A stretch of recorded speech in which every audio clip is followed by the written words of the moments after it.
தமிழுக்கு முதல் வணக்கம். நான் உங்கள் சிவகாமி சண்முக சுந்தரம். அக்டோபர் 11 சர்வதேச பெண் குழந்தைகள் தினம். பாலின சமத்துவம் மற்றும் கல்வியை மேம்படுத்துவதற்காகவும் பெண் குழந்தைகளுக்கான வாய்ப்புகளை அதிகப்படுத்தவும் இந்த தினம் கொண்டாடப்படுகிறது. உலகெங்கிலும் உள்ள பெண் குழந்தைகளுக்கு அதிகாரம் மற்றும் பாதுகாப்பை நாம் இன்னும் உறுதிப்படுத்த வேண்டும் என்பதையே இது நினைவு கூறுவதாக இத்தினம் அமைந்திருக்கிறது. இந்த நாளிலே நம்முடைய பெண் பிள்ளைகளை பற்றி நாம் சிந்திப்போம். சற்று பின்னோக்கி சென்று பண்டைய காலத்தை பார்ப்போம். அந்த காலத்திலேயே சங்க இலக்கியத்தில் பார்த்தோமானால் அங்கவை சங்கவை என்ற இரு பெண் பிள்ளைகள் அவர்களின் நிலையை பற்றியும் அவர்களின் பாதுகாப்பு பற்றியும் கூறப்பட்டிருக்கிறது. பாரியின் பெண்களான அங்கவை சங்கவை தன்னுடைய தந்தையின் இறப்பிற்கு பிறகு எப்படி துன்பப்பட்டார்கள், அவர்களை பாதுகாப்பாக ஔவையார் எப்படி நல்ல வாழ்க்கையை ஏற்படுத்தி கொடுத்தார் என்பதை நம்மால் காண முடியும். மூவேந்தர்களும் படையெடுத்து பாரியை கொன்று விடுகின்றனர். அப்பொழுது அங்கவை சங்கவை ஆதரவற்று பரிதாபமான நிலையில் ஓலை குடிசையில் வாழ்ந்து கொண்டிருக்கிறார்கள். அதனை கண்டு ஔவையார் மனம் தாங்காமல் அவர்களுக்கு நல்லதொரு வாழ்வை ஏற்படுத்த வேண்டும் என்று முயற்சி செய்கிறார். அவரின் முயற்சியால் பாரி மகளிருக்கு திருமணம் நடக்கிறது. காரி என்னும் அரசனின் மகன்கள் சோழிய ஏனாதி திருக்கண்ணன், தேர்வன் மலையன் என்னும் அண்ணன் தம்பிகள் அங்கவை சங்கவை இருவரையும் மணந்து கொண்டார்கள். அவர்களை பற்றிய ஒரு பாடல், அற்றை திங்கள் அவ்வெண்ணிலவில் எந்தையும் உடையேம் எம் குன்றும் பிறர் கொளார் அப்படின்றதுல அடுத்து என்ன சொல்கிறாங்கன்னு பார்த்தீங்கன்னா, இற்றை திங்கள் இவ்வெண்ணிலவின் வென்று எரி முரசின் வேந்தர் எம் குன்றும் கொண்டார் யாம் எந்தையும் இளமே அப்படின்னு பாரி மகளிரான அங்கவை சங்கவையுடைய பரிதாப நிலையை எடுத்துரைக்கிறாங்க. அதாவது கடந்த மாதம் நிறைமதி நாளில் எங்களுடைய தந்தையோடு நாங்கள் மகிழ்ந்திருந்தோம். ஆனால் இந்த மாத நிறைமதி நாளில் எங்களுடைய இடத்தையும் பகைவர்கள் கைப்பற்றி கொண்டனர். எங்களுடைய தந்தையும் வீழ்த்தி விட்டனர். எங்களுடைய தந்தையும் இல்லை, நாங்கள் என் செய்வோம் அப்படின்னு வருத்தப்பட்டு அவங்களுடைய நிலையை நமக்கு வெளிப்படுத்துகிறது இந்த புறநானூற்று பாடல். தந்தையில்லா பெண் பிள்ளைகளின் நிலை சங்க காலத்திலேயே எவ்வளவு பரிதாபக்குரியது என்பதை நாம் அறிந்து கொள்ள முடிகிறது. தந்தையின்றி தவிக்கும் அந்த பெண்களின் எதிர்காலத்திற்கு சிறப்பான திருமண வாழ்வை ஏற்படுத்தி அவர்களுக்கு வாழ்வில் மேம்பட வழிகாட்டுகிறார். இதுபோல் ஒவ்வொரு காலகட்டத்திலும் பெண் பிள்ளைகளுக்கு மற்றவர்களின் உதவியும் ஆதரவும் கண்டிப்பாக தேவை. பெண்களின் பருவங்கள் என்பது பலவாறாக பிரிக்கப்படுகிறது. அவை பேதை, பெதும்பை, மங்கை, மடந்தை, அறிவை, தெரிவை, பேரிளம்பெண். இந்த சொற்களெல்லாம் தமிழ் இலக்கியத்தில் குறிப்பாக உலா இலக்கியங்களில் பெண்களின் வயது மற்றும் நிலையை விவரித்து பயன்படுத்தப்படுகிறது. பெண்களின் 7 பருவங்கள் வயதை வைத்து பிரிக்கப்பட்டிருக்கிறது. பிறந்தது முதல் 12 வயது வரை பேதை என்றும், 12 முதல் 24 வயது வரை பெதும்பை என்றும், 24 முதல் 36 வயது வரை மங்கை என்றும், 36 முதல் 48 வயது வரை மடந்தை என்றும், 48 முதல் 60 வயது வரை அறிவை என்றும், 60 முதல் 72 வயது வரை தெரிவை என்றும், 72 வயதிற்கு மேற்பட்டவர்களை பேரிளம் பெண் என்றும் குறிப்பிடுகின்றது. இந்த வயது வரம்புகளில் சிறு சிறு வேறுபாடுகள் சில நூல்களில் குறிப்பிடப்பட்டிருக்கிறது. இந்த பருவ பெயர்கள் பெண்களின் வளர்ச்சி நிலையை குறிப்பதோடு இலக்கியங்களில் அவர்களின் காதல் மற்றும் சமூக நிலைகளை பற்றி விவரிக்க பயன்படுத்தப்படுகிறது. இது மட்டுமல்லாமல் பிள்ளைத்தமிழ் என்ற இலக்கியம் பெண் பிள்ளைகளுக்கென்றே அவர்களுடைய பருவங்களை வகுத்து பாடப்பட்டிருக்கிறது.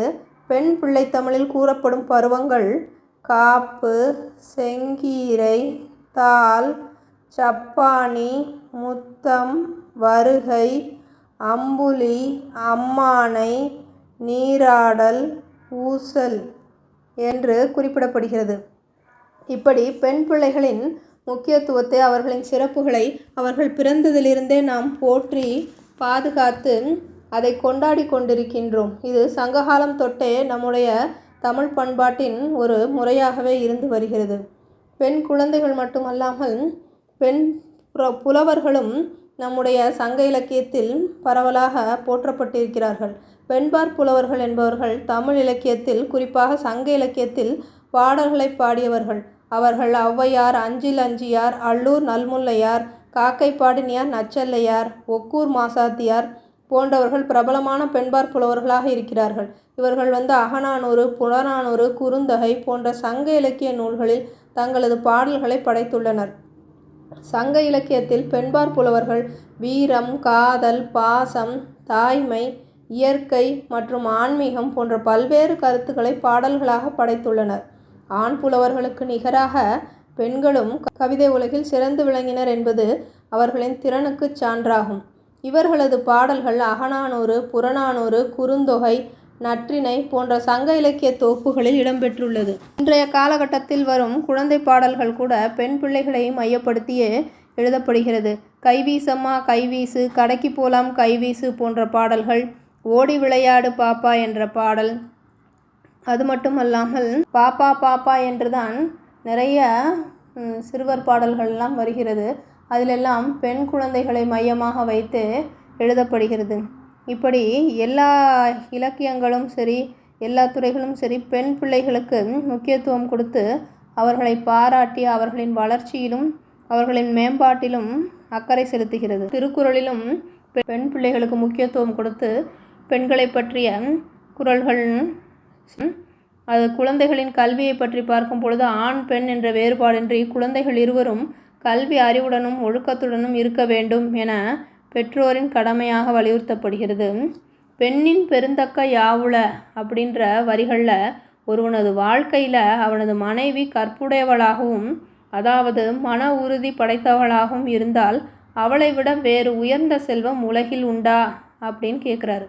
கற்பு என்னும் திண்மை உண்டாக பெறின் என்ற வரிகள் பெண்ணிடம் கற்பு என்னும் கலங்காத மனநிலை இருந்தால் அதுவே அவளது பெருமைக்கு காரணமாகும் அப்படின்னு சொல்கிறார். இது போன்ற குறள்கள் பெண் குழந்தையையும் அவளது பிற்கால வாழ்வையும் மட்டுமல்லாமல் அவளது கற்பையும் குறிப்பிடுகிறது. இது பெண்களின் மதிப்பையும் குடும்ப வாழ்க்கையில் அவர்களது பங்களிப்பையும் உயர்த்தி பேசுகிறது. இதுபோல சிறப்பான பண்பாட்டு தளத்தோடு தமிழர்களின் வாழ்வியல் முறை அமைந்திருக்கிறது. பெண்களை போற்றும் விதமாக, பெண் பிள்ளைகளை கொண்டாடும் விதமாக காக்கைப்பாடினியார் அப்படின்னு ஒரு பெண்பாற் புலவர் கூட அது புனைப்பெயராக இருக்கு. அவருடைய பெயர் நற்செல்லையார். அவர் காக்கையை பாடியதனால் அவரின் பெயர் காக்கைப்பாடினியால் அப்படின்னு வந்திருக்கு அப்படின்னு சொல்கிறாங்க. இப்படி ஒவ்வொருவருக்கும் அவருடைய சிறப்பு காரணமாக சிறப்பான பெயர்களும் அவர்களுக்கு ஏற்ற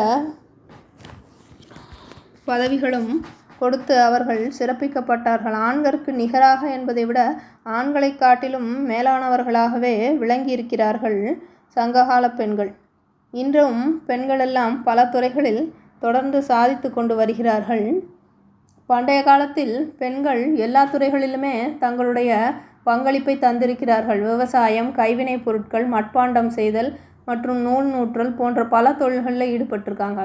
அவங்க இலக்கியம் மற்றும் இசையிலும் ஈடுபட்டிருக்காங்க. சில பெண்கள் போர் மற்றும் நிர்வாகத்தில் ஈடுபட்டிருக்காங்க.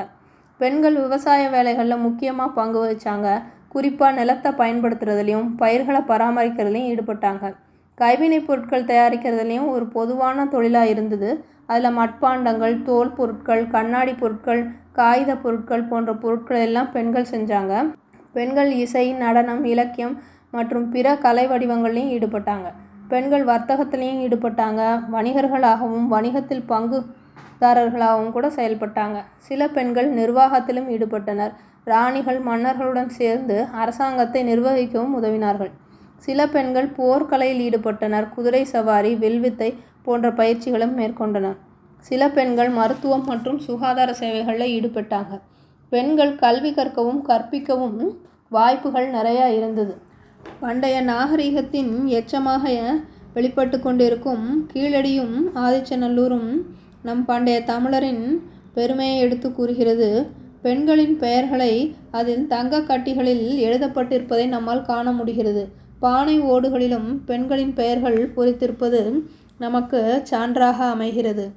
நகர்களுக்கு பெண் பெயரை வைத்திருப்பதற்கு குந்தவை என்ற ஊர் இன்றளவும் இருந்து கொண்டிருக்கிறது.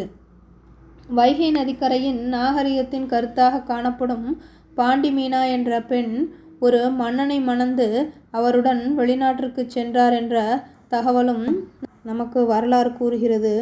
இரும்பு உருக்கும் தொழில் பற்றி தெரிந்து கொள்வதற்காக வந்த இளவரசர் ஒருவர் பாண்டி மீனாவை திருமணம் செய்து தன்னுடைய நாட்டிற்கு அழைத்து சென்று அங்கு அந்த இரும்பு தொழிலை செய்ததாகவும் விரிவுபடுத்தியதாகவும் சான்றுகள் இருக்கின்றது. அப்படியென்றால் அந்த பெண் இரும்பு உருக்கும் தொழிலில் சாதுரியமானவளாகவும் திறமையானவளாகவும் தனித்துவம் வாய்ந்தவளாகவும் விளங்கியிருக்கிறார் என்பது இதற்கு ஒரு சான்றாக இருக்கிறது. நம்முடைய தமிழ் பெண்கள் இந்நாட்டில் மட்டுமல்லாமல் வெளிநாடுகளிலும் சென்று தங்களுடைய கால்களை பதித்து சிறப்பாக தமிழர் பண்பாட்டை நிலைநாட்டி இருக்கிறார்கள். கம்போடியாவிலும் இந்த வரலாறு பேசப்படுகிறது. இலக்கியமாக தமிழர் வரலாறு ஆவணப்படுத்தப்பட்ட ஒரு இலக்கியமாகவே காணப்படுகிறது. தொல்லியல் சான்றுகளுடன் அது நமக்கு தெளிவாக விளங்குகிறது. இது ஏதோ ஒரு கற்பனை கதையோ அல்லது கட்டுக்கதையோ அல்ல, ஒவ்வொன்றும் சான்றுகளுடன் நிரூபிக்கப்பட்டது. இதில் இலக்கியங்களும் சங்ககால நூல்களும் நமக்கு பெண்களின் பெருமையை சான்றாக காட்டுகிறது. இப்பேற்பட்ட நன்னாளிலே பண்பாட்டின் சிறப்பை எடுத்துரைக்கும் வாய்ப்பு கிடைத்ததை எண்ணி மகிழ்கின்றேன். அக்டோபர் 11 சர்வதேச பெண் குழந்தைகள் தினமாக கொண்டாடப்படுவது மிக்க மகிழ்ச்சி. இன்றைய காலகட்டத்திலும் பார்த்திங்கன்னா பெண்கள் பல துறைகளில் சாதனை பண்ணிக்கிட்டு இருக்காங்க. மண்ணிலிருந்து விண் வரைக்கும் அவங்களுடைய புகழ் பரவி கொண்டிருக்கிறது. வீட்டிலும் சரி வெளியிலும் சரி பெண்களின் பங்கும் முன்னேற்றமும் அபரிவிதமாக இருக்கிறது. பெண் குழந்தைகள் பிறந்தது முதலே அவர்கள் எப்படி வளர்க்க வேண்டும், எப்படி சீராட்டி பாராட்டி அவர்களை பாதுகாக்க வேண்டும், அவர்களுக்கு எப்படி சிறப்பான கல்வியை கொடுப்பது, அவர்களை எந்த துறையில் முன்னேற்றுவது என்றெல்லாம் இன்றைய பெற்றோர்கள் நினைக்கும் விதமாக பெண் பிள்ளைகளின் வளர்ச்சி இருக்கிறது. எந்த துறையானாலும் பெண்களுக்கு அதில் பங்குண்டு, அதில் அவர்களுக்கு கண்டிப்பாக உயர்வு உண்டு. அதனால் ஒவ்வொரு பெண் பிள்ளையையும் போற்றுவோம், பாதுகாப்போம். அது நம்முடைய கடமையாகும். இந்த ஒரு நாளில் மட்டும் சர்வதேச குழந்தைகள் நாள் அல்லது சர்வதேச பெண் குழந்தைகள் பாதுகாப்பு தினம் என்பதற்காக இன்று மட்டும் அவர்கள் மீது அக்கறை செலுத்தாமல் பெண் குழந்தைகளை ஒவ்வொரு நாளும் பாதுகாப்போம். அவர்களின் சுதந்திரத்தை நிலைநாட்டுவோம். அதற்கு பெற்றோராகவும் ஒரு நல்ல குடிமக்களாகவும் ஒவ்வொருவருக்கும் கடமை இருக்கிறது. இந்த அக்டோபர் 11 சர்வதேச பெண் குழந்தைகள் தினத்தில் இந்த கருத்துக்களை பேசுவதற்கு வாய்ப்பு கிடைத்ததை எண்ணி மகிழ்கின்றேன். நான் உங்கள் சிவகாமி சண்முக சுந்தரம், சங்கத்தமிழ் இலக்கிய பூங்கா, சென்னை.